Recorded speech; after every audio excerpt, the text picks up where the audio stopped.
C'est bien fait. Comment naît la collection Moabi? Au départ, je suis au Cameroun.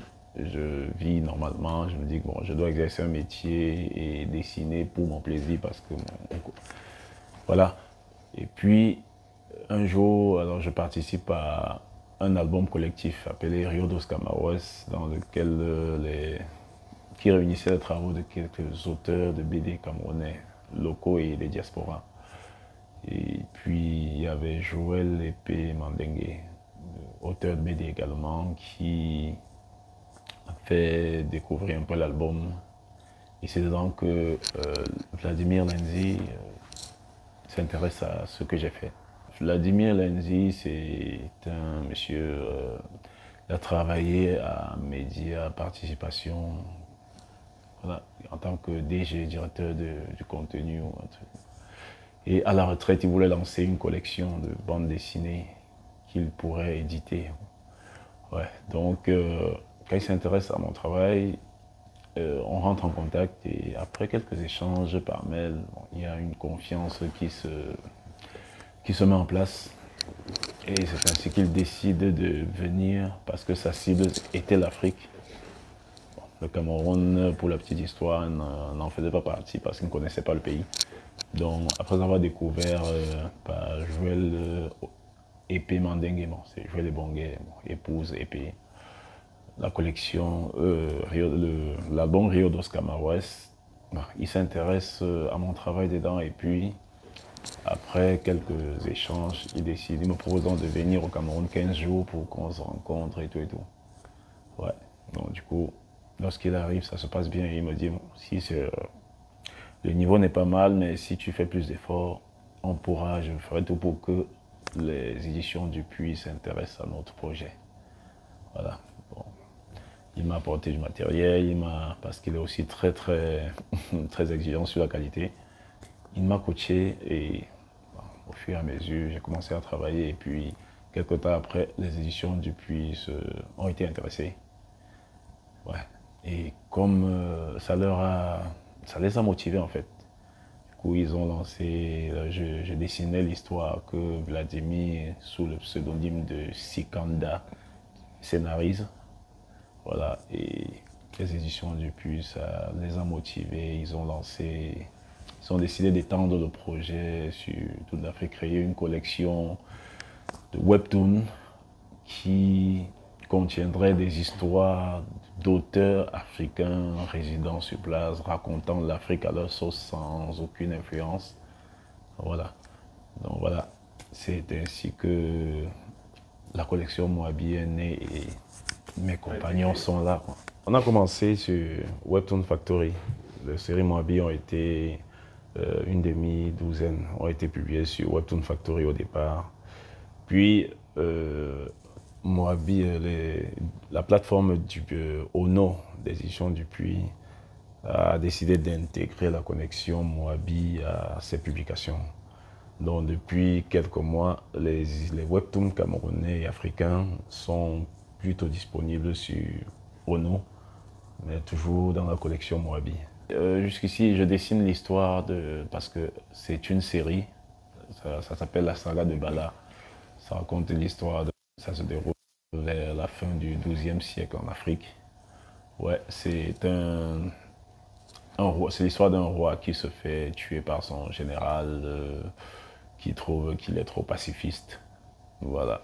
Et par miracle, le prince parvient à lui échapper en se réfugiant dans une forêt sacrée, où ses poursuivants envoyés par le général n'ont pas le courage d'entrer parce qu'il se dit que bon, il y a des mauvais esprits à l'intérieur.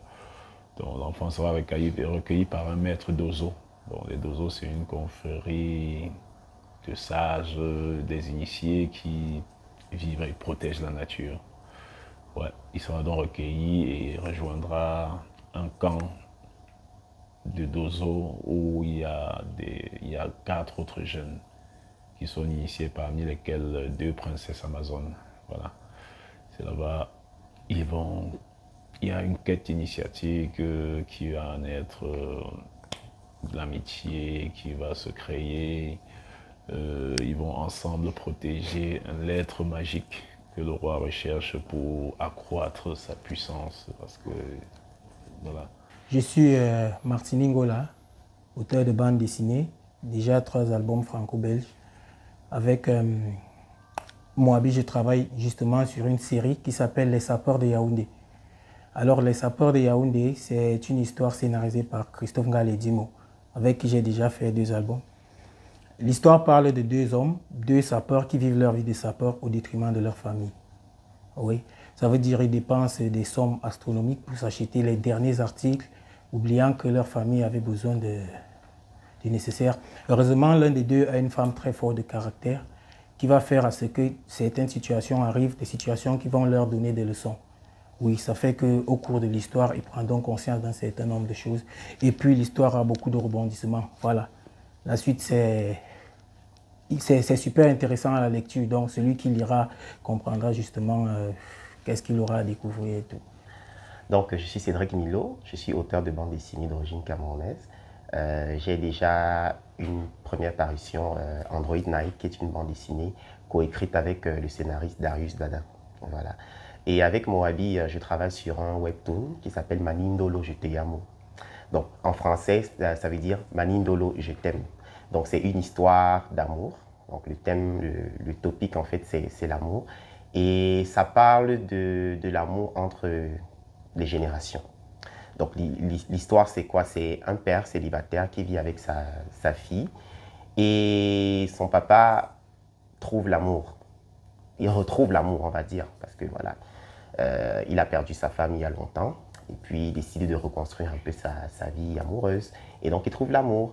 Et de son côté aussi, sa fille, qui a 23 ans, je m'envoie un peu sur les âges, elle aussi, elle trouve l'amour. Sauf que la personne qui va, on va dire, conquérir le cœur de son père, se trouve avoir pratiquement l'âge de sa fille. Et de son côté aussi, sa fille tombe amoureuse d'un homme qui est un peu trop âgé par rapport à elle. Et donc, ce sera un peu, l'histoire va tourner autour de ça. Comment est-ce qu'ils vont gérer ce conflit? Comment est-ce que sa fille va prendre la chose, quoi. Mon papa sort avec une fille qui a presque mon âge.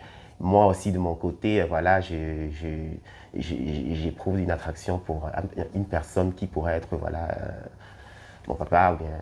Et donc, c'est comme ça que, c'est autour de ça que va se construire l'histoire. Comment est-ce que la jeune fille, Manindolo, va gérer sa scolarité, sa relation avec ses amis, et puis voilà, quoi. Donc, en gros, c'est ça.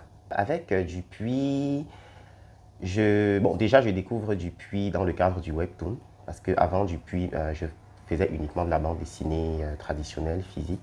Et donc, avec Dupuis, j'apprends les codes du webtoon, notamment la présentation des écrans, comment est-ce qu'il faut voilà, bien représenter les personnages, la succession des événements et tout ça.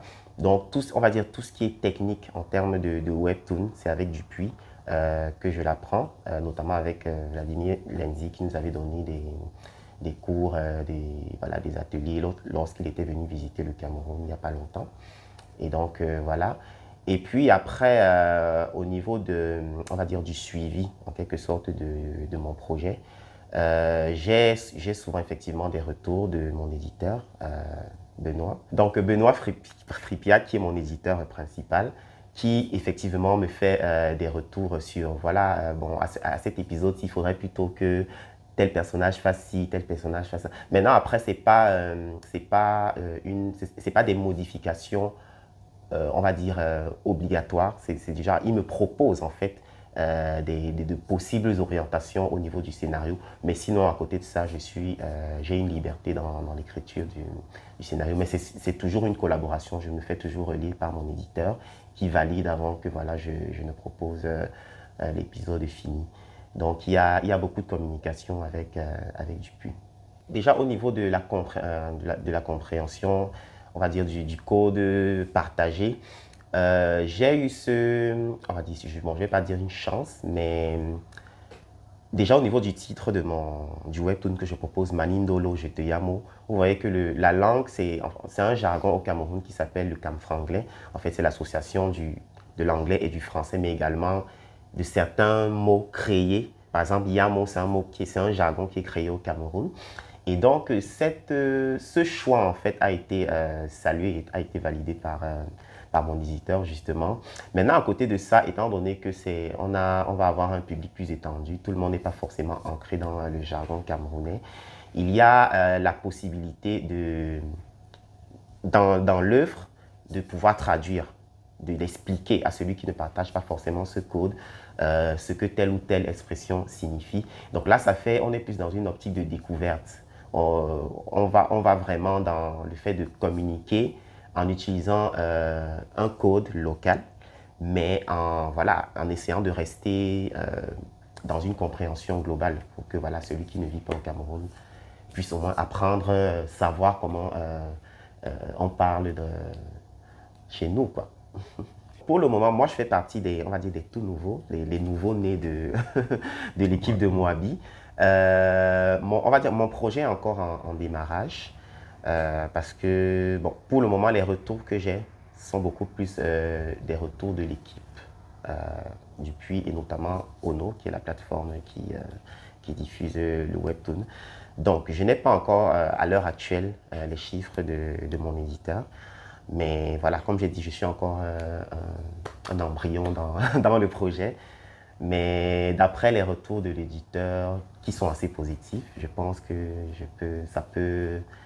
le projet peut intéresser le grand nombre, quoi. On croise les doigts.